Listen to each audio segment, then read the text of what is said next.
Olá, começa agora mais um programa Em Pauta, uma produção em parceria das TV Unesp, TVs Câmaras de Bauru e Botucatu, um programa regional que discute os temas relevantes aqui da nossa sociedade. No nosso programa de hoje, nós vamos discutir o Cerrado Paulista, importante bioma e suas consequências que ganha relevância, sobretudo neste momento, em relação à questão da crise hídrica e sua função no ecossistema aqui no Em Pauta. Os nossos convidados desta edição são o ex-prefeito de Bauru por 2 gestões, ex-secretário do Meio Ambiente do município, Rodrigo Antônio de Agostinho Mendonça, atualmente deputado federal e ex-presidente da Comissão do Meio Ambiente da Câmara Federal, autor de vários projetos nesse segmento, e também o professor Osmar Cavassan.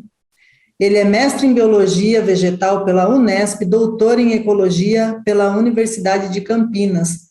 Muito obrigada pela participação de vocês conosco hoje, e eu já começo fazendo uma primeira pergunta ao deputado Rodrigo Agostinho. Deputado, o Cerrado ele é apontado como um dos mais importantes biomas no país, e eu gostaria que o senhor falasse de uma forma bem geral por que ele é tão importante e qual é a situação hoje diante da cobertura vegetal real no estado e no país. Antes de mais nada, é um prazer estar aqui com vocês, fico muito feliz de estar dividindo essa entrevista com o professor Dr. Osmar Cavassan.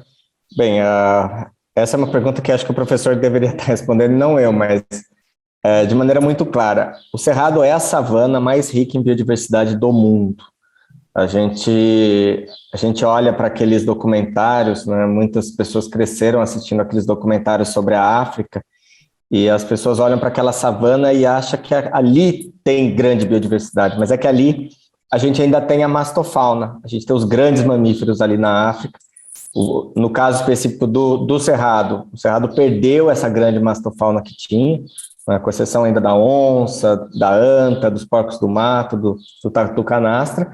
De maneira geral, o Cerrado brasileiro perdeu aquela mastofauna, mas a biodiversidade de plantas não tem igual, a biodiversidade de insetos não tem igual. Nós temos áreas de cerrado que a biodiversidade é maior do que áreas florestais de dentro do próprio Brasil. Então, primeiro, é essa grande biodiversidade, né? É uma vegetação adaptada ao clima que vai ser recorrente para as regiões tropicais do mundo. O que é isso? Muitas áreas no Brasil que hoje são florestas, a vegetação não vai tolerar as mudanças climáticas que nós vamos ter daqui para frente. Já o Cerrado e a Caatinga, que também é um outro ambiente savânico, isso não quer dizer que não tenha floresta dentro do Cerrado, são áreas que são mais adaptadas a um solo diferente, a um outro regime de pluviosidade, a períodos mais longos com baixa pluviosidade. Então, o Cerrado é uma vegetação resiliente, é uma vegetação extremamente importante. Como é que está, né? Só para você ter uma ideia, o Cerrado no Brasil ocupava 23%. Nós temos hoje, dentro do Cerrado brasileiro, 88 milhões de hectares de agropecuária. Nós perdemos nos últimos 30 anos 82 milhões de hectares de vegetação nativa no Brasil, e a maior parte dessa perda, infelizmente, foi no Cerrado. A gente tem dados que apontam aí que pelo menos metade, nós perdemos pelo menos metade do Cerrado brasileiro. Acontece que daquele Cerrado que sobrou, a gente também já perdeu muita biodiversidade. Então nós temos áreas onde a gente tem Cerrado, mas é um Cerrado extremamente empobrecido. Uma boa parte do Cerrado do interior do estado de São Paulo é um Cerrado extremamente empobrecido, porque nós estamos falando em anos e anos aí, enfim, de intensas caçadas, de fogo sendo realizado na época errada, de práticas agrícolas muito nocivas, de uma intensa fragmentação florestal. Então, o Cerrado não está numa situação nem um pouco confortável. O que a gente tem de maneira geral no Brasil são pequenas ilhas de cerrado, às vezes até algumas um pouco maiores, né? Porque toda propriedade tem que manter pelo menos 20% de vegetação nativa, então cada propriedade deixa 20%. Essas pequenas ilhas, se você não tiver conexão entre elas, que normalmente se daria pelas margens dos rios, a genética vai empobrecendo, ela vai perdendo fauna, essa fauna presta serviços ambientais importantes, como polinização, como dispersão de sementes, e essas áreas vão se empobrecendo. Então, assim, a situação do Cerrado realmente é uma situação complicada, o que fez com que o Cerrado entrasse na lista dos hotspots, que são as áreas mais ameaçadas do planeta. A nossa condição, professor Osmar, ela está em que pé em relação às outras regiões do país? O estado de São Paulo, a região sudeste nossa aqui, ela tem mais preservação ou ela está mais ameaçada se comparar com o restante do país? Eu cumprimento a todos também, agradeço o convite, é um prazer participar desse programa, junto com o Rodrigo, com o Nelson, com a Adriana. O Cerrado Paulista, ele, na sua composição original, ele ocupava principalmente o interior do estado. O Cerrado Paulista é uma extensão do Cerrado do Triângulo Mineiro. A similaridade do Cerrado Paulista, com os fragmentos remanescentes, com o Cerrado da região de Uberlândia e Uberaba é muito alta, bem maior do que o Cerrado, por exemplo, que existe no entorno de Três Lagoas. Esse Cerrado, através de Minas, ele é uma expansão, na realidade, da área core, que existe no interior do Brasil.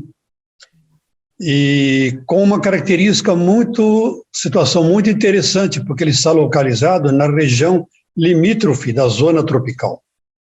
Então, embora seja uma vegetação predominantemente tropical, a sua porção mais meridional, mais ao sul, ela eventualmente ela sofre temperaturas menores no inverno, eventualmente geadas. Então, ele tem uma composição de espécies adaptada a essas condições que não existem no Brasil Central. Então, ele se torna, por conta dessas características, uma porção desta savana brasileira que tem uma característica própria em relação às demais áreas do Cerrado de menor latitude. No estado de São Paulo, acreditava-se que esse cerrado que vem pela linha de Cuesta, ocupando parte da depressão periférica paulista, chegando no Planalto Ocidental Paulista, onde localiza-se Bauru, por exemplo, ele começa ali em Botucatu, no alto da Cuesta, ele apresenta, ao longo de toda essa área, que estimava-se fosse de 21% a 25% da superfície do estado de São Paulo. Ele apresentava diferentes fisionomias, desde formações campestres abertas, como algumas que ainda existem na região de Tirapina, sendo que aqui em Bauru predomina uma formação de cerrado mais florestal, que nós chamamos popularmente de cerradão, que se prolonga mais a oeste, chegando próximo à região de Assis. O cerradão de Assis é muito parecido, muito similar com o cerradão de Bauru.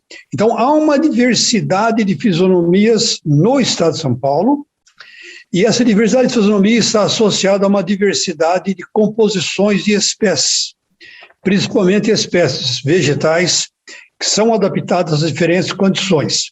Aqui atribuíram essas diferentes fisionomias, principalmente a variação do solo.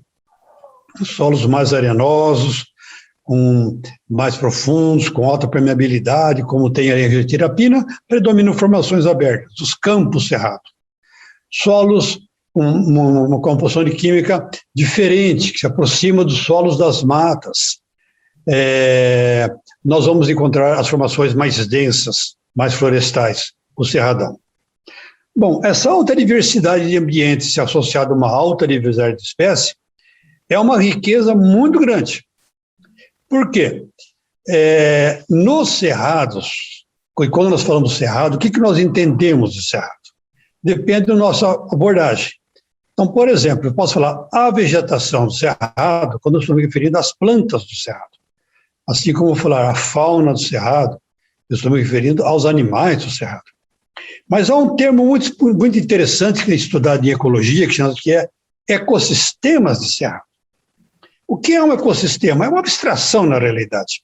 É quando nós estudamos o cerrado, ou com outros biomas, consideramos as interações existentes entre as plantas, os animais e os componentes físicos, solo e clima. Então, essa alta interação leva a um equilíbrio.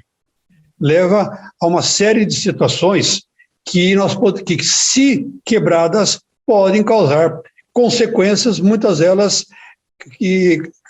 não desejáveis até para a vida humana. O Rodrigo já adiantou ali uma das consequências.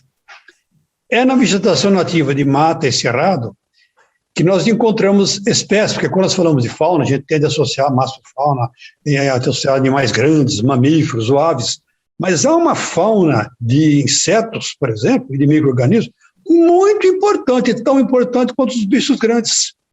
Então, por exemplo, a polinização, inclusive das plantas cultivadas, ela é feita por animais que buscam alimento, que nidificam em épocas não de produção agrícola, nos ambientes de cerrado. Então, a redução da vegetação do cerrado reduz o ambiente para essas espécies, que vai reduzir os agentes polinizadores das plantas cultivadas. Então, aumentar a produtividade agrícola requer a manutenção desses fragmentos de vegetação nativa. Só para completar a informação, aqueles 21 ou 25% da superfície do estado de São Paulo coberto de cerrado, acredito que hoje esteja reduzido a 1%. Então, o que sobrou é muito pouco. Rodrigo, se essa dimensão complementada pelo professor Osmar tem hoje como referencial 1%, para a gente ir prosseguindo aqui nessa compreensão, como que você vê, além dessa função de polinização e outras que vocês já citaram, em específico uma preocupação mais imediatista, talvez, mas não menos importante, da função de recarga do aquífero e dessa fragmentação que você citou dentro do que tem disponível hoje de vegetação do Cerrado? No estado de São Paulo, o Cerrado é um ecossistema, um bioma, enfim, esse é um tema que daria uma discussão enorme em relação a isso, mas a vegetação de Cerrado no estado de São Paulo é algo extremamente ameaçado, o que sobrou normalmente estão no entorno de cidades, são áreas que por algum motivo acabaram não sendo exploradas. Nós teremos daqui para frente profundas mudanças no clima, essas mudanças já estão acontecendo e não necessariamente essas espécies que estão dentro desses fragmentos vão conseguir se manter, porque a maior parte são fragmentos extremamente pequenos, né? Então a situação é uma situação realmente muito delicada, nós estamos falando de 1%. Quando teve a aprovação da Lei do Cerrado, em 2009, foi justamente para colocar um freio num processo que estava tendo, da gente estar perdendo, a gente chegava a perder 30 mil hectares de cerrado num ano, nós chegamos a perder no estado de São Paulo.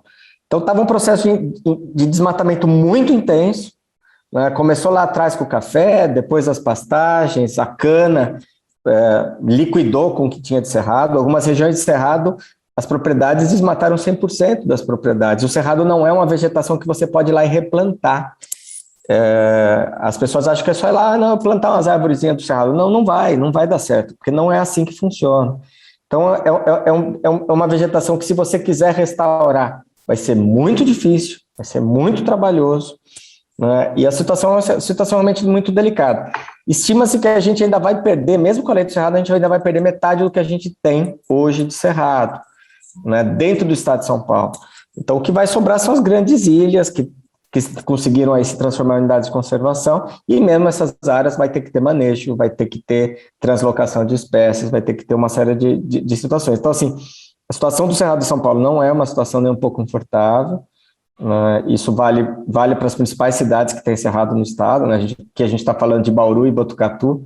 Botucatu tem uma ilha fantástica de vegetação de cerrado, que é completamente diferente do Cerrado de Bauru, que é a vegetação que tem na Floresta Estadual de Botucatu, que é um campo riquíssimo de espécies, e que as pessoas não valorizam, porque não tem árvore, né? Então as pessoas não dão o valor para as vegetações campestres. A situação do campo é muito pior, né? O Nelson lembrou a questão do aquífero. As pessoas querem soluções mágicas, por exemplo, para o problema da água. Quase todas as cidades nasceram nas margens de um rio, de um lago, para fornecer a água. Bauru nasceu do lado de 2 córregos. O rio Bauru de um lado e o rio Batalha do outro. São 2 córregos bem pequenos, não é? Então não tem mágica. Hoje a maior parte da cidade busca água no aquífero. O aquífero também não é aquilo que se imaginava. ele tem uma grande extensão de terra, mas ele não dá conta de continuar fornecendo água para a cidade durante muitos anos. As pessoas acham que é só espremer, como se espremer um limão vai sair mais água. Não vai sair mais água. Nós teremos aí nós já estamos tendo isso, mas está tendo um aprofundamento da área de exploração do aquífero, e principalmente porque a recarga é muito lenta, a recarga não é rápida. A água que nós exploramos em Bauru, por exemplo, tem 400 mil anos de idade. Não é água assim, choveu, vai ter água no aquífero. Não. A recarga é lenta e as áreas de recarga estão sendo desmatadas, ocupadas, numa velocidade cada vez mais intensa.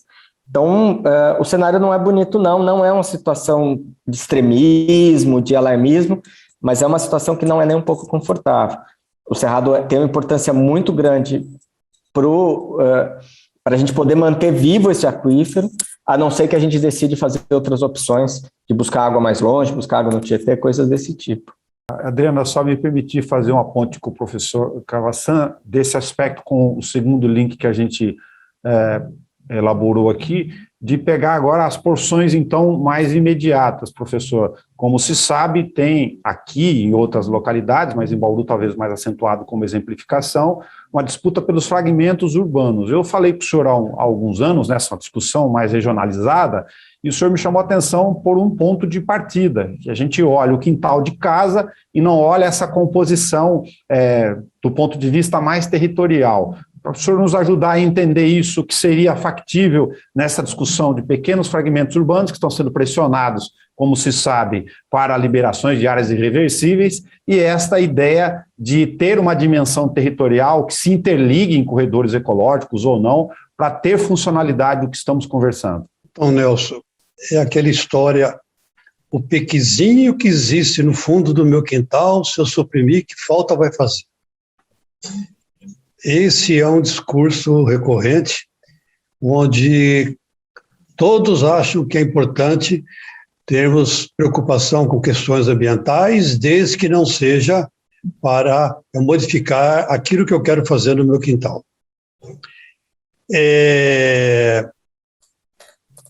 Veja bem, os fragmentos hoje do estado de São Paulo, com extensão razoavelmente, digamos, grande em relação ao que existe, né? Porque são fragmentos pequenos já.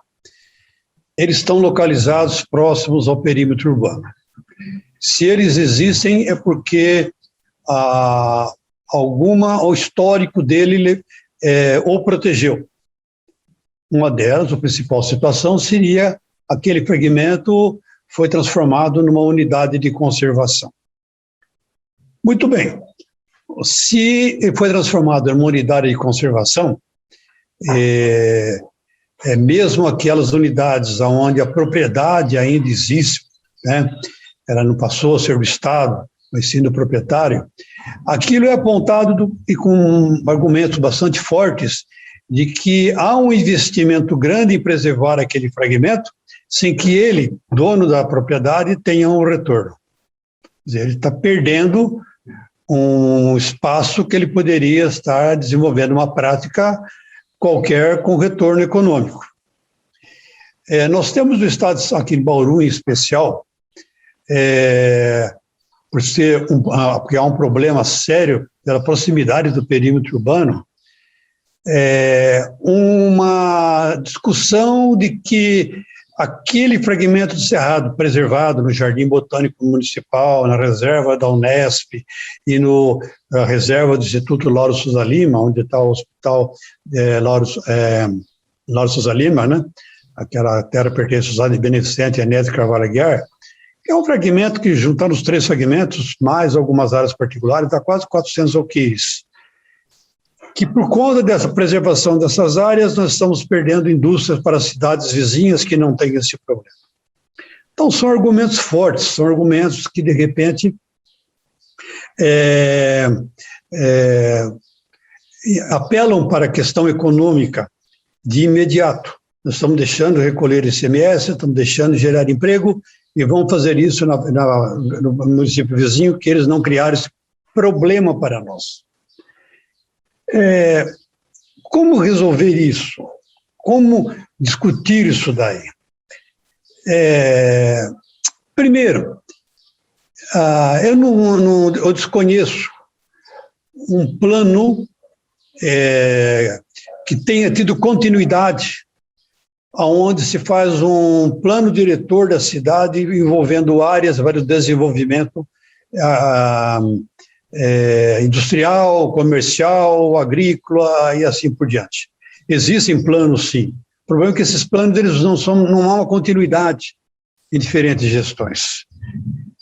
Não há um compromisso de se respeitar os planos ou se fazer um plano que possa ser respeitado.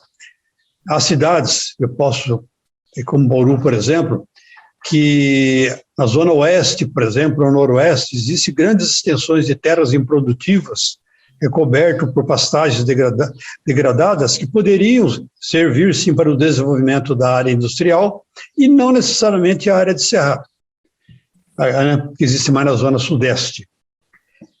O que acontece com esses pequenos fragmentos? Quer dizer, se você for analisar um piquezeiro que morreu, que tombou, ou algumas dezenas de árvores que foram suprimidas, é difícil você atribuir mudanças climáticas ou mudanças do recarga agrícola àqueles pequenos. Mas é uma redução de um tipo de vegetação onde operavam inúmeros ecossistemas. Ecossistemas dos quais nós podemos avaliar os serviços ecossistêmicos. O que é um serviço ecossistêmico? Então, por exemplo, foi citado ali, o Rodrigo falou muito bem da questão da recarga dos lençóis, dos aquíferos, lençóis subterrâneos. A característica, a morfologia das plantas de cerrado, principalmente as lenhosas, ela tem uma porção subterrânea formada de raízes e caules muito profundas. Então, uma precipitação nesses ambientes, a maior parte da água precipitada é incorporada ao solo. Então, vai compor ou recompor esses aquíferos. Mais superficiais, como o aquífero Piramboia, aqui no estado de São Paulo, o aquífero Bauru, ou mais profundos, como o aquífero Guarani, isso a longo prazo, como já foi falado, mas vai repor. Sem essa vegetação, mesmo os fragmentos pequenos, nós teríamos problemas de assoreamento, remoção do material particular do solo, deposição nos vales, comprometendo os ecossistemas ribeirinhos, provocando enchentes, alteração dos regimes dos rios. Bom, ou seja, um único ser vivo extinto, uma única espécie extinta do cerrado é um avanço na redução daqueles elementos naturais que realizam serviços ecossistêmicos dos quais nós dependemos para viver, que é a água e fauna que mantém polinização, por exemplo. Alterações climáticas. É claro que elas não são resultantes de um único processo localizado aqui no fragmento em Bauru, Botucatu, São Carlos, Araraquara, etc., mas do conjunto de alterações. As alterações climáticas, infelizmente, já são sensíveis. Nós estamos percebendo isso, embora os ambientalistas tenham alertado isso há dezenas de anos. Há muito tempo nós falamos sobre isso, que um dia elas chegaram. E agora a gente vai ter que correr atrás do prejuízo, tentar recuperar a curto prazo coisas que nós destruímos de uma maneira que não é fácil reverter. Como o Rodrigo falou, replantar a vegetação do cerrado, ela até é possível, mas ela é complicada, ela é cara. Não basta botar a arvorezinha no solo e ir embora, não. Os cuidados, todas as técnicas para isso é extremamente complicado e caro, e demorado. Então, por isso nós temos que pensar não apenas nas consequências de uma derrubada de um fragmento localizado aqui ou em outra cidade, mas o conjunto das ações e o modo de entender esse cerrado de um modo total. Deputado Rodrigo, com esse olhar mais global, eu queria que o senhor trouxesse para a gente qual que é a pauta atual do Cerrado no Congresso, e aí tomando por base 2 parâmetros, tanto o agronegócio, né, suas pretensões, o seu avanço, seus interesses, e também propostas de lei ou discussões que estejam acontecendo no meio político, para políticas públicas relacionadas ao bioma pela vertente ambiental sustentável, né, porque são, em princípio, dois parâmetros concorrentes aí. O senhor pode fazer uma avaliação para a gente a respeito disso? Eu coordeno um observatório dos projetos de lei que tramitam na Câmara dos Deputados na área ambiental. A gente está monitorando hoje cerca de 1.000 projetos. Existe uma pauta positiva em relação ao Cerrado, existem propostas, tanto na Câmara quanto do Senado, para aumentar o tamanho de reserva legal do Cerrado de 20% para 35%. Tem projetos de uma lei nacional para o Cerrado. O único bioma brasileiro que tem uma lei é a Mata Atlântica, o Cerrado não tem uma lei federal sobre a sua proteção. Eu sou autor de um desses projetos. Tem projetos para aumentar unidades de conservação, mas, por outro lado, também tem muitos projetos ruins, né? Tem muitos projetos nocivos, né? Projetos que acabam com a reserva legal, que muda profundamente o Código Florestal. Tem projetos que foram aprovados recentemente, né, criando problemas seríssimos do ponto de vista da nova lei de licenciamento ambiental. Tem projetos para reduzir unidades de conservação de Cerrado, como um projeto apresentado recentemente, reduzindo o Parque Nacional da Chapada dos Veadeiros, enfim, reduzindo bastante esse parque que é estratégico, enfim, é uma das grandes áreas que a gente tem contínua de Cerrado no país. Então, assim, nós temos projetos de todo tipo, de toda sorte. O que acontece hoje é que nós ainda estamos tendo um desmatamento muito alto em áreas de Cerrado. O ano passado foram 400 mil hectares que foram destruídos. A gente fica se matando aqui em Bauru por causa dos 2.000 hectares aí que sobrou na cidade. E na região do Matopiba, que é a região que envolve Maranhão, Tocantins, Piauí e Bahia, estão derrubando extensas áreas. Essa semana mesmo entrou no nosso alerta uma área na Bahia de 25 mil hectares que está indo para o chão. Então, assim, a gente está perdendo numa velocidade muito grande a vegetação nativa, isso é assustador, e agora a reação está começando a vir de fora, uma reação de fora para dentro. A Europa não compra mais soja brasileira que venha de áreas recém-desmatadas, desmatadas há menos de 10 anos. Isso já acontece hoje, né? Então, as áreas recém-desmatadas estão servindo para abastecer outros mercados, menos o europeu. Está começando agora um processo muito intenso de rastreabilidade da carne também.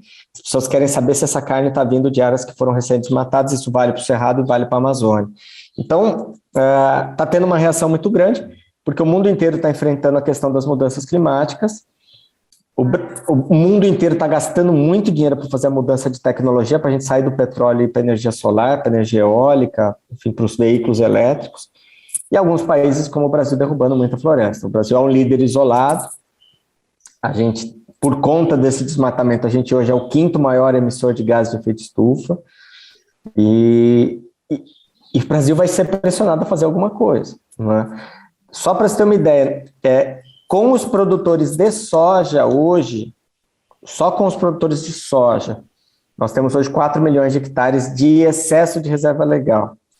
Ou seja, é área acima dos 20% que, em tese, eles podem desmatar. Se a gente aceitar que isso seja derrubado, é uma perda assustadora de biodiversidade, né? Nós estamos perdendo biodiversidade em regiões que a ciência não chegou lá para estudar ainda. Né? Já tiveram expedições, já tiveram coletas, mas nós temos profundas áreas no Cerrado, principalmente do Piauí, do Maranhão, que nunca pesquisador fez coleta nessas regiões. Então nós estamos perdendo coisas antes da gente conhecer, né? Então é uma pena. O Cerrado como já disse, a maior biodiversidade do mundo, né? Não tem biodiversidade igual a do Cerrado. Só para você ter uma ideia, nós estamos falando no Cerrado de 5% das espécies vivas do planeta, né?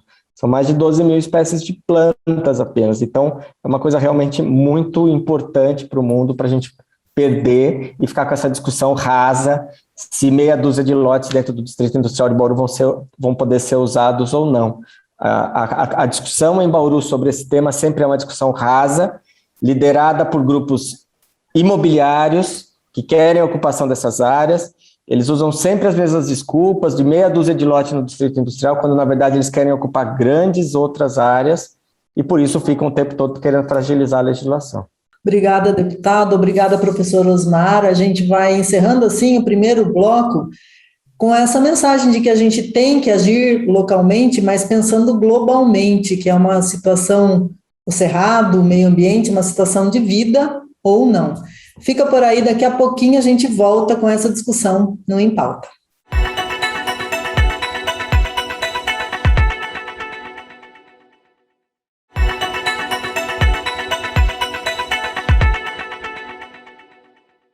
Olá, estamos de volta no segundo bloco do programa Em Pauta, uma produção conjunta das TVs Câmara Bauru e Botucatu e a TV Unesp, discutindo as questões regionais de interesse. Hoje a nossa conversa é sobre o Cerrado, com um olhar também sobre o Cerrado paulista e suas consequências. No primeiro bloco, a gente aproveitou os nossos especialistas convidados para dar uma dimensão sobre as questões da cobertura vegetal, a sua situação diante dos ecossistemas, as questões mais específicas e também abrangentes com todas as possíveis iniciais consequências. Eu ia iniciar esse bloco convidando tanto o professor Osmar quanto o deputado Rodrigo para a gente absorver o seguinte: tem de um lado uma discussão já de alguns anos sobre a ideia de compensações financeiras na legislação, inclusive, para fazer como um alento aí eventual de proposta que essas cidades como Bauru, Botucatu e as citadas no primeiro bloco possam ter algum tipo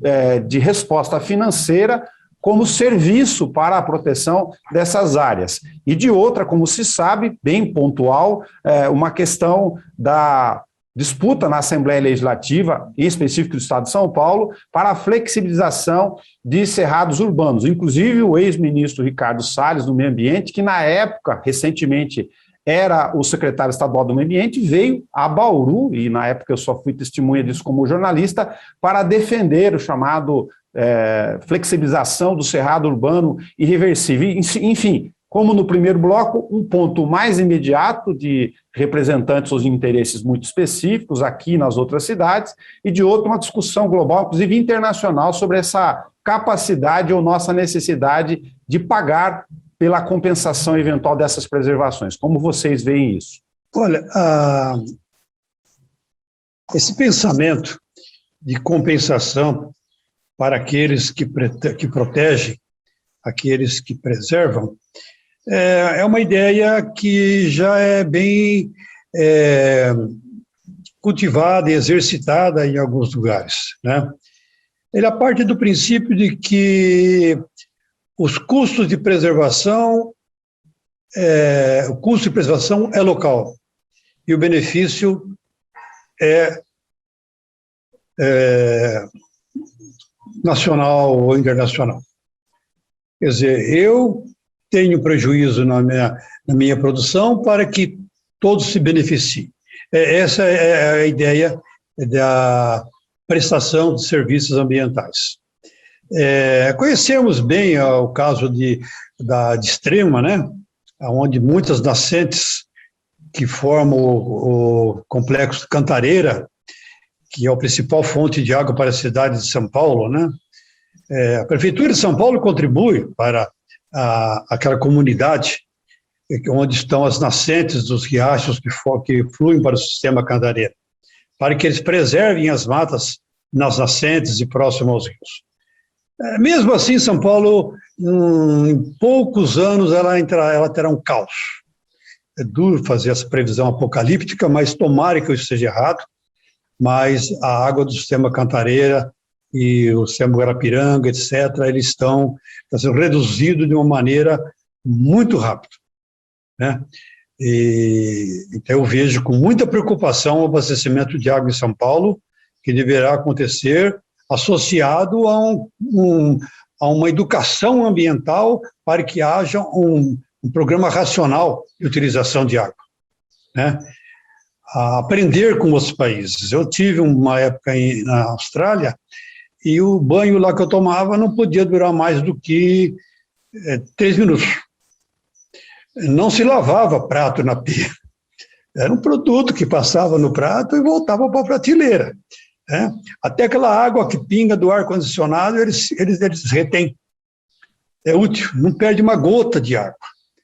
E eles têm dinheiro para pagar, tinham muito mais dinheiro para pagar, mas não pagavam, uma questão de cidadania, de educação. Porque o problema da água na Austrália, na região que eu estive, em Queensland, é muito grande, muito maior que no Brasil. Então, nós vamos ter que aprender a viver dessa maneira. Talvez tenha que apanhar um pouquinho no começo, mas, e a outra questão vem de encontro com o que vocês falaram. Talvez aqueles que têm, que de alguma maneira preservam os seus fragmentos ao longo das nascentes, dos mananciais, de alguma maneira eles têm que ter uma compensação.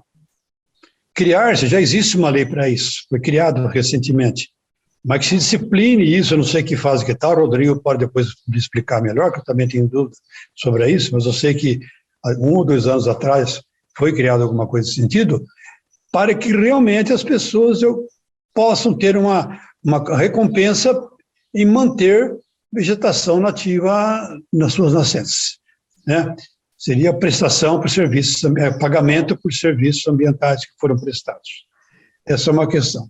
Em relação àquela proposta de flexibilização da Lei do Cerrado, a Lei 13.550 de 2009, é engozado que a proposta de flexibilização dessa lei a partir de Bauru, sob a pressão do mercado imobiliário em Bauru, principalmente, enfim. Mas é uma lei estadual. É uma lei que todos os representantes da Assembleia Legislativa deverão, de alguma maneira, sentir-se beneficiados por ela.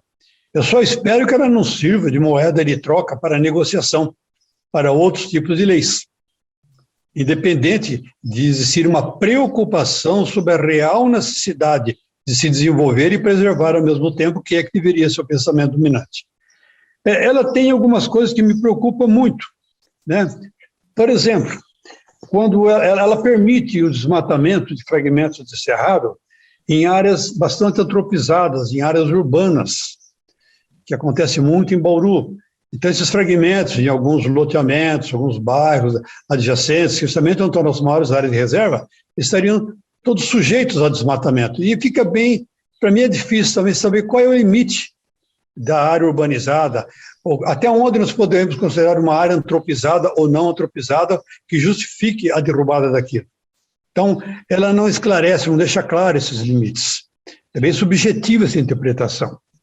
A outra coisa que me deixa muito preocupado é que, de acordo com a Lei 13.550, que é a área de proteção do cerrado, no caso de autorizada a supressão do fragmento de cerrado, a compensação deve ser numa área 4 vezes maior, a vegetação do mesmo bioma e na mesma microbacia. Essa proposta de flexibilização, ela muda para uma área equivalente. Então, o desmatamento de 1 hectare, compensação em 1 hectare, a compensação é difícil, como nós já falamos aqui hoje, quer dizer, vai ficar por elas mesmas, as coisas vão passar, e teremos só uma única mão de direção, só derrubada. A compensação dificilmente vai acontecer. Enfim, e também ela dispensa a obrigação de preservação de fragmentos em áreas já antropizadas. Então, volta naquela questão. O que nós vamos chamar de área antropizada?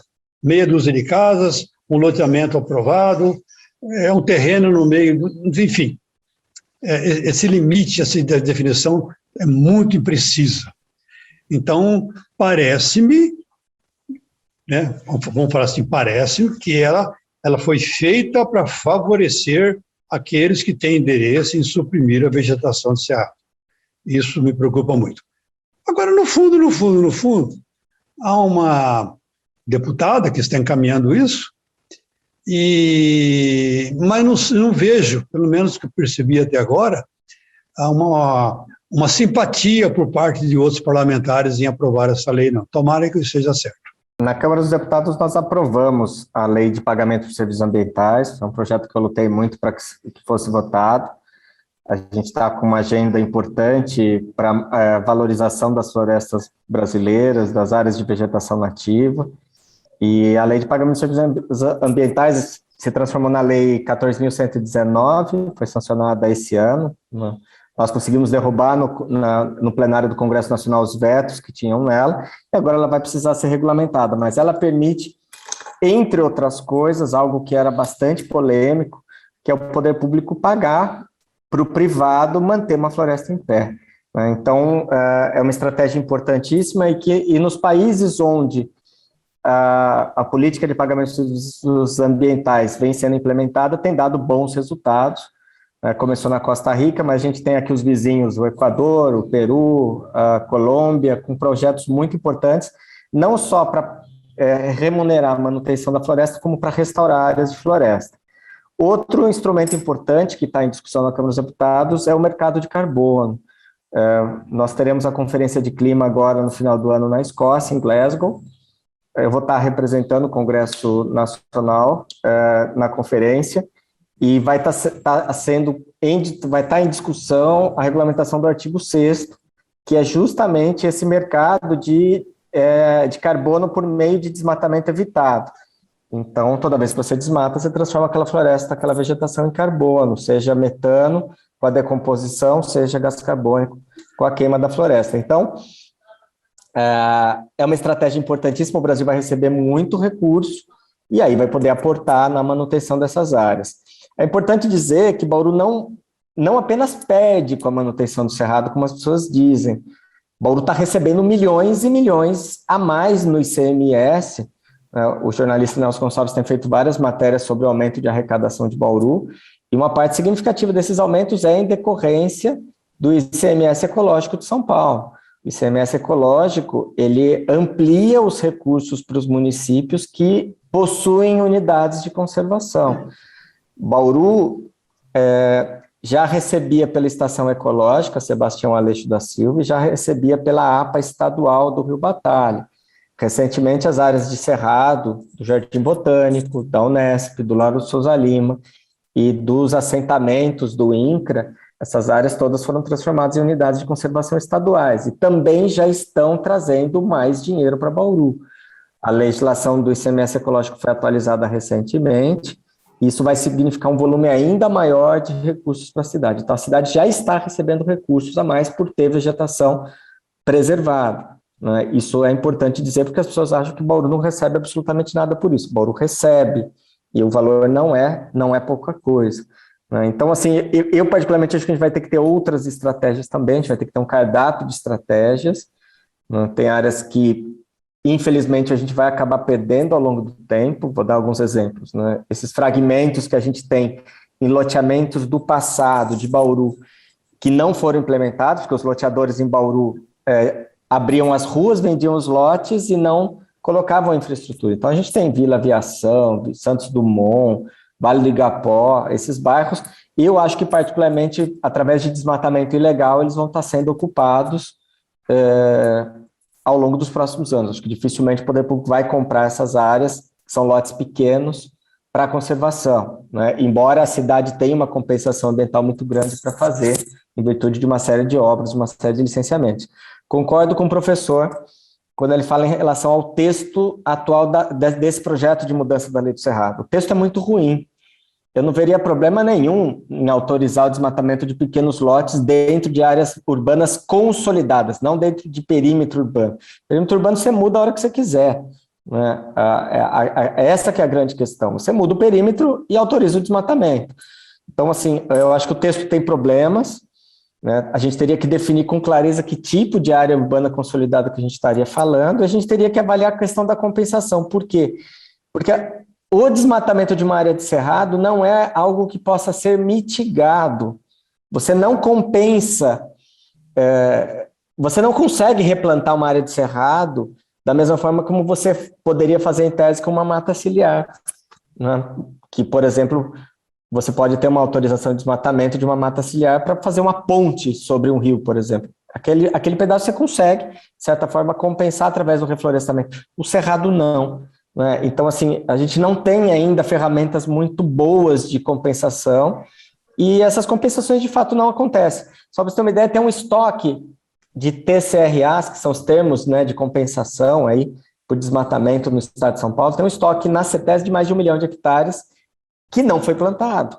E o Estado também não executa ninguém. Então, eu acho que o texto tem problemas sérios, é algo que precisava ser discutido sem paixões, né, obviamente que a gente é apaixonado pelo cerrado, mas eu acho que a grande questão é a gente discutir com racionalidade, né, e não um texto sendo colocado para atender interesses aí do mercado imobiliário, que é a ocupação contínua dessas áreas. Não são meia dúzia de lotes no distrito. O que está em discussão é o desmatamento de grandes áreas. O senhor citou, né, o mercado imobiliário, e exatamente esse é o tema da pergunta que o colega nosso da TV Unesp de Bauru encaminhou, e que a gente vai ouvir agora o nosso colega Júlio Penharol, então, participando conosco desse Em Pauta, e depois, logo em seguida, vocês mesmos podem responder, né, quem se sentir mais à vontade para começar, tá bem? Vamos ouvi-lo. Olá a todos!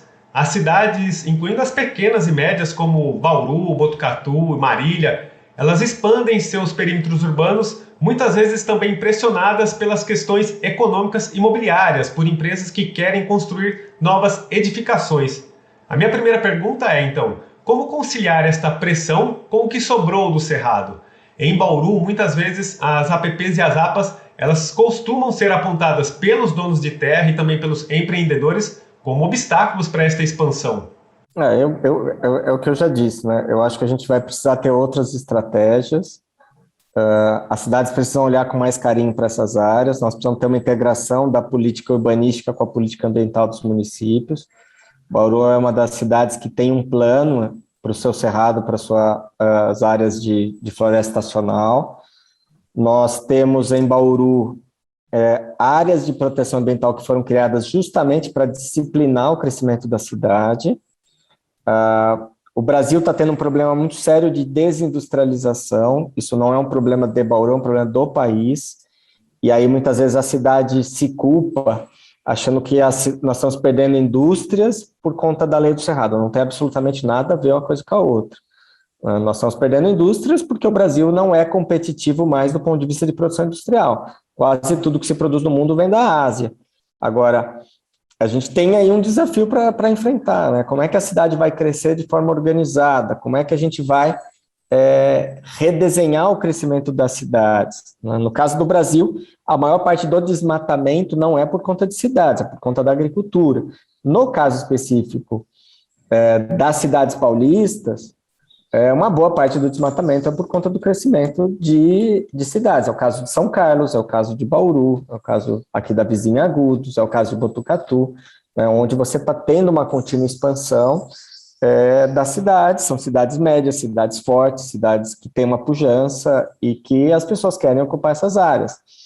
Normalmente as áreas de cerrado elas foram ficando por ter um solo com menos aptidão agrícola. Então, quando plantaram café em Bauru, optaram por plantar café nas encostas do Batalha e não na região de Cerrado. Desde os anos 70, aprendeu-se a utilizar o Cerrado para agricultura. Então, muitas dessas áreas foram ficando. Então, assim, eu particularmente acho que vai ter que ter uma integração das políticas públicas, de desenhar, inclusive, o que serão essas áreas daqui para frente, quais serão ocupadas, quais não serão ocupadas, quais farão parte aí de um grande cinturão verde para a cidade. As cidades que têm essas áreas, com certeza, serão muito mais valorizadas nas próximas décadas do que cidades que, infelizmente, desmataram 100%. Nós temos cidades aqui da nossa região que desmataram 100%. Eu vou dar um exemplo, Barra Bonita. Barra Bonita desmatou 100% da sua cobertura de vegetação fora das APPs. Então, assim, a gente tem que olhar um pouco mais para frente do que ficar olhando só para o passado, né, e utilizando os mesmos instrumentos financeiros que a gente tem hoje, os mesmos instrumentos urbanísticos que a gente tem hoje. Bom, eu acho que o Rodrigo já respondeu bem essa questão.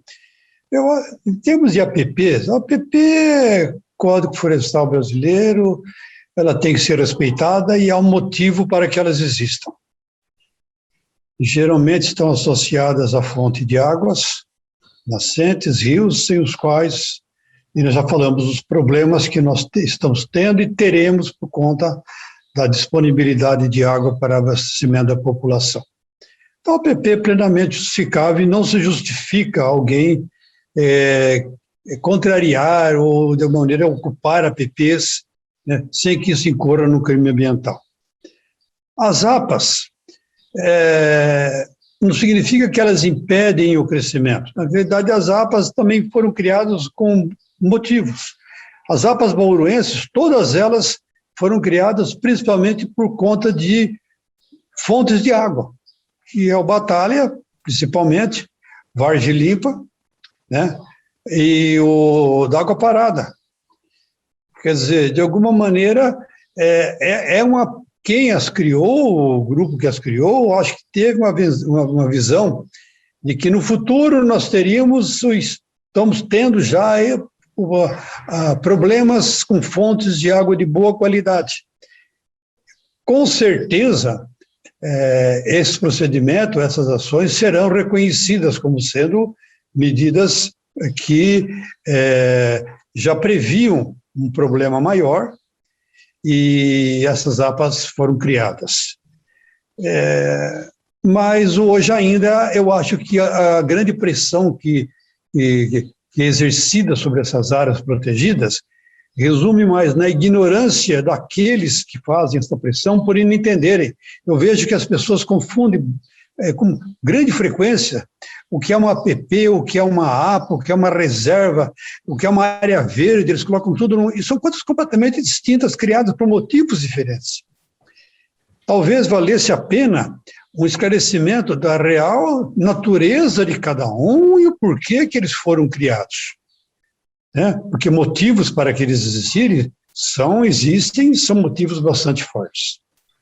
Eu vou emendar aqui na questão, sugerindo para começar pelo Rodrigo, tendo como dois elementos uma parte do que já foi dito atrás. Colocar o subtema, né, que é a questão da defesa em alguns locais, como aqui na região central do estado, para transferências do licenciamento ambiental. Me parece que isso já aconteceu na municipalização em Campinas, é uma das vertentes desse deslocamento do eixo de atribuições, e inserir junto, já que a gente está falando da relação com água, mas neste momento, Rodrigo, se é correto o raciocínio sem catastrofização, mas de preocupação e alerta, assim como o sistema Cantareira está para a decrescente produção de água ou fornecimento em São Paulo, se o Batalha também vale como exemplo aqui em Bauru, por exemplo, na mesma escala, ou estou exagerando?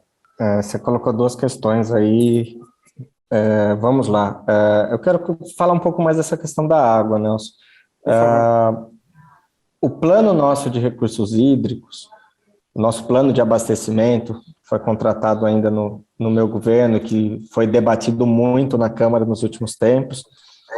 Ele levou em consideração as questões fluviométricas e pluviométricas, né, de rio e de chuva, daqui para trás. Não se olhou o que vai ser daqui para frente. Eu, particularmente, analisando uma série de estudos, notadamente agora o último estudo do IPCC, que saiu, o último relatório do IPCC, e olhando para o Rio Batalha, como é que ele está hoje, eu particularmente acho que o Bauru vai ter que procurar uma outra fonte de abastecimento e talvez não seja o Rio Batalha. Tá? A gente olhou as chuvas dos últimos 50 anos, mas as chuvas daqui para frente serão completamente diferentes. Nós já ganhamos, nos últimos 5 anos, olhando dados atuais, a gente já perdemos nos últimos 5 anos, pelo menos um mês de chuva.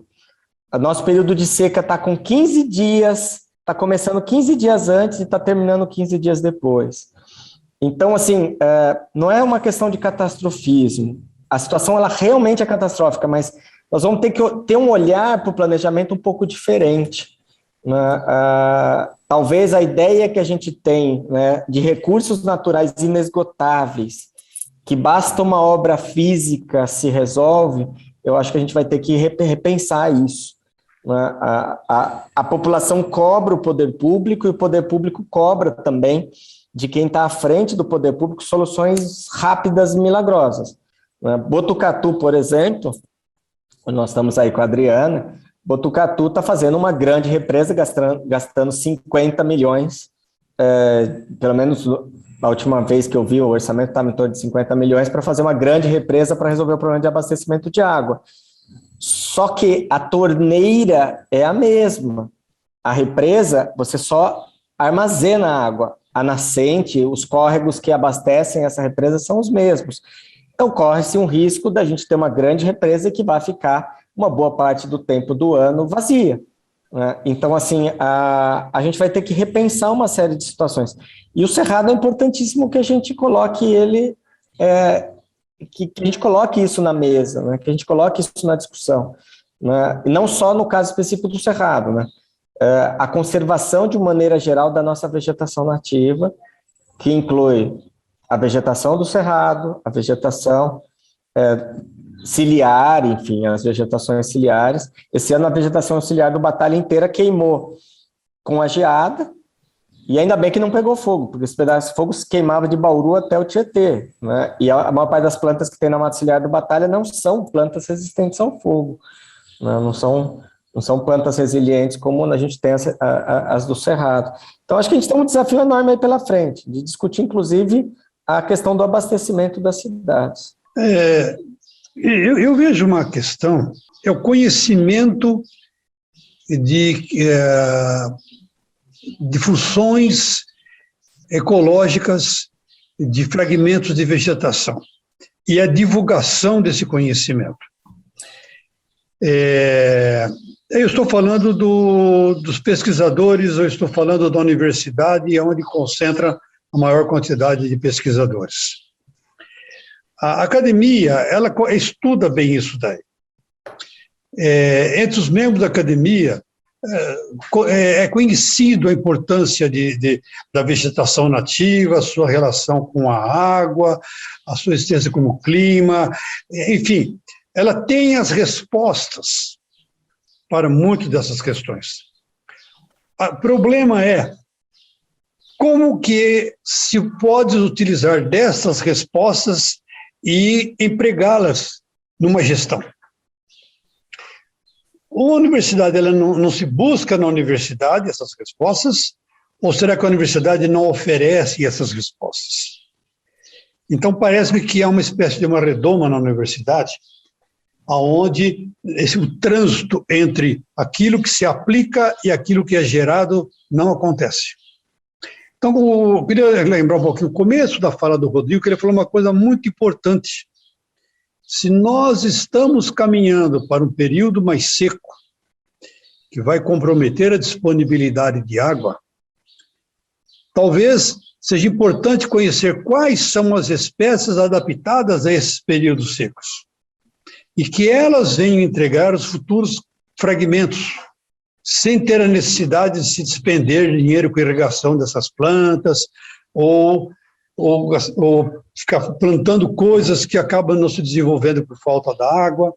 Então, hoje, por exemplo, dois tipos de matas secas e semissecas, as matas da Caatinga e a vegetação do Cerrado. Talvez elas sejam muito importantes nos fragmentos de vegetação nativa que vão realizar serviços ecossistêmicos. A academia tem essas respostas, mas eu gostaria de saber quais gestores têm essas respostas disponíveis e, quando têm, fazem uso dessas respostas. Então, essa questão também de conhecimento. E outra coisa, a universidade, os pesquisadores, eles devem ter cada vez mais condições de fazer essa produção de conhecimento. O que não está acontecendo no momento atual, quer dizer, há uma campanha até de se desacreditar os pesquisadores.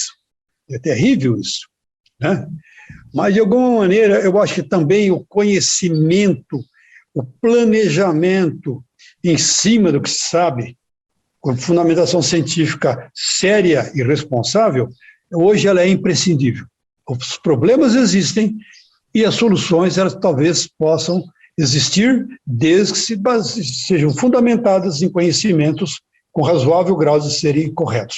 O professor falou de pergunta, de questionamentos. A gente tem mais uma pergunta, mais uma colaboração do nosso colega Júlio Penharol. Vamos assistir e depois fiquem à vontade para comentar. A minha segunda questão é: qual o sentido de manter áreas de cerrado que não formam corredores ecológicos, sem manter o fluxo gênico?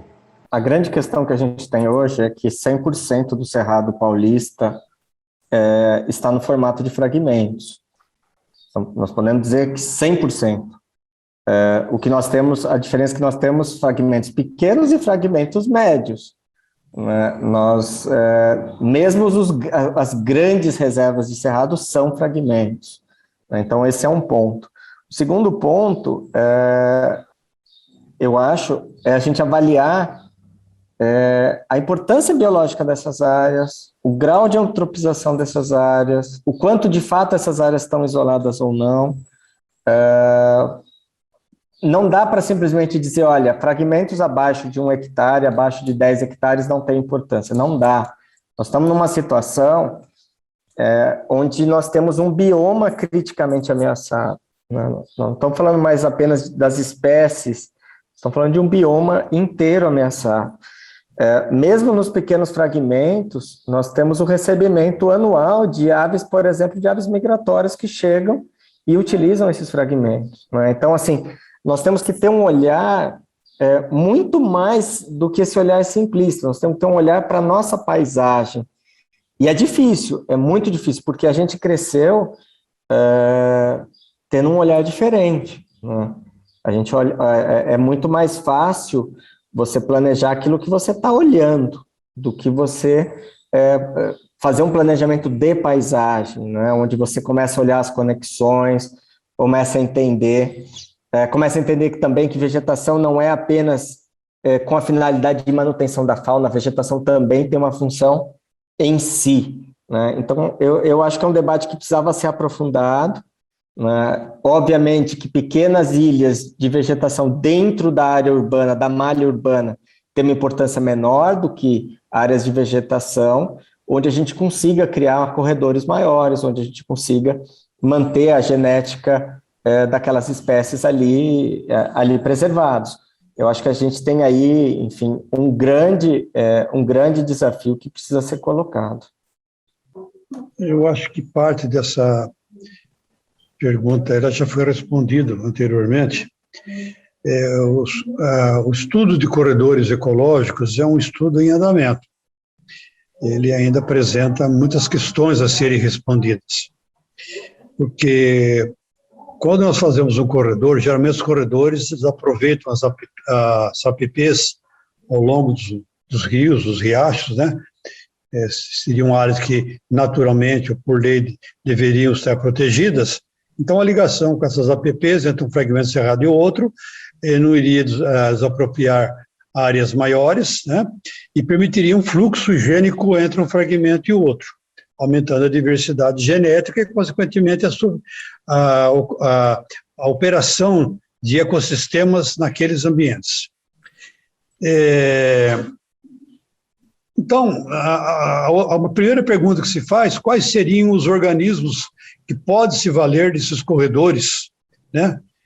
Quer dizer, existem algumas respostas, alguns organismos parece que facilmente transitam por esses corredores, e parece-me que alguns não têm, por exemplo, espécies vegetais, por exemplo, os ambientes ribeirinhos, eles têm um ambiente, o solo edáfico, o ambiente do solo, diferente dos ambientes dos interflúvios, das partes mais altas. Então, uma planta de cerrado adaptada a um ambiente mais seco, de solo mais profundo, ela não teria sucesso a sua semente em germinar num ambiente úmido, ou com silt, ou com matéria orgânica em grande quantidade, ou mesmo encharcado. Então, o fluxo gênico não se daria, a menos que aquele corredor transitassem animais dispersores de sementes através deles. Mas muitos animais, eles não necessitam necessariamente dispersores, são aves principalmente, desses corredores. Então, o estudo de corredores, a princípio, ele é interessante, mas ele é limitado para algumas espécies, né? Precisa aprender um pouquinho mais sobre eles. Mas seriam desejáveis, uma vez que, para algumas espécies, ele aumenta o fluxo gênico. Os fragmentos que não estão ligados por corredores, talvez eles possam ter a sua importância residindo como reservas gênicas, né? Gênicas, nós teríamos um potencial genético nas plantas que medram ali, que numa situação talvez de ampliação dessas áreas naturais, ou busca de sementes, de propágulos para um processo de restauração, de propagação, de enriquecimento, essas áreas ofereceriam esses propágulos, né? Talvez fosse, embora muitos dos fenômenos, muitas interações atribuídos ao cerrado, no sentido de grande expansão, também de uma maneira mais localizada estaria ocorrendo aí, né? Nesse ambiente, como oferta de alimento para a fauna, a retenção de água, pelo menos na localização daqueles fragmentos, e outras funções. Mas, é claro, teoricamente, os corredores são desejáveis, embora não se possa afirmar que eles são eficientes para o trânsito, para o fluxo de todas as espécies de cerrado. Legal, professor Osmar Cavassan, Adriana Ribeiro, que junto com a gente participou desse bate-papo. Lógico que Cerrado dão outros tantos programas. Obrigado, Rodrigo Agostinho. Eu só vou pedir aqui 30 segundos final, para a gente não ficar só com a ponta, Rodrigo, se você puder, por favor, é que eu acabei citando o licenciamento ambiental, né, com uma medida em Campinas. Se você puder comentar, depois a gente agradece já, por favor, aí de Brasília, você ter dedicado esse tempo ao nosso bate-papo e também ao professor para poder complementar, por gentileza. Realmente ficou para trás essa questão do licenciamento. Eu defendo que a Prefeitura de Bauru, ela tem hoje a gestão plena da área ambiental e que eu defendo que ela possa licenciar parte do licenciamento florestal, notadamente o corte de árvores isoladas, que é algo bem simples e que a Prefeitura teria condições. Não acho desejável que a Prefeitura assuma o licenciamento de desmatamento, até porque uma boa parte do desmatamento que nós ainda temos no município de Bauru é desmatamento feito pela própria prefeitura, às vezes para abertura de uma rua, para liberação de uma tubulação de esgoto, e não é desejável o autolicenciamento. O desmatamento privado que a gente tem hoje na cidade, basicamente, é ou desmatamento para fins de obras de utilidade pública, como é o caso agora, que nós estamos tendo aí desmatamentos ao longo da rodovia Bauru-Ipauçu, ou situações de desmatamento ilegal, né? Então, assim, a gente está vivendo no estado de São Paulo uma situação de quase desmatamento ilegal zero. É importante a gente deixar isso registrado, enquanto outros estados têm um desmatamento muito alto. No caso do estado de São Paulo, o desmatamento ilegal é muito baixo hoje, né? Mas eu particularmente acho que a gente tem estrutura assim para fazer um licenciamento simplificado, licenciamento de árvores isoladas, um licenciamento de atividades de baixo impacto e baixo risco. Está saindo uma nova lei de licenciamento ambiental, que eu tenho lutado muito contra ela. Vou ter reunião nas próximas semanas com diversos senadores, porque a matéria está em debate no Senado, onde a gente está procurando formas de mitigar aí os problemas. E, no mais, eu quero agradecer essa oportunidade. É sempre importante falar sobre o Cerrado, né? Ele sempre foi encarado como o patinho feio aí da vegetação nativa brasileira. Sempre foi muito difícil falar de Cerrado, defender o Cerrado, né? Eu já fui ridicularizado em outras entrevistas por defender Cerrado, então eu sempre fico feliz, né? Ainda mais estando aqui do lado do professor Osmar, que inclusive fez parte da minha banca do mestrado, que foi sobre o Cerrado de São Paulo. Então fico feliz de estar aqui falando com vocês sobre isso. Um abraço a todos vocês.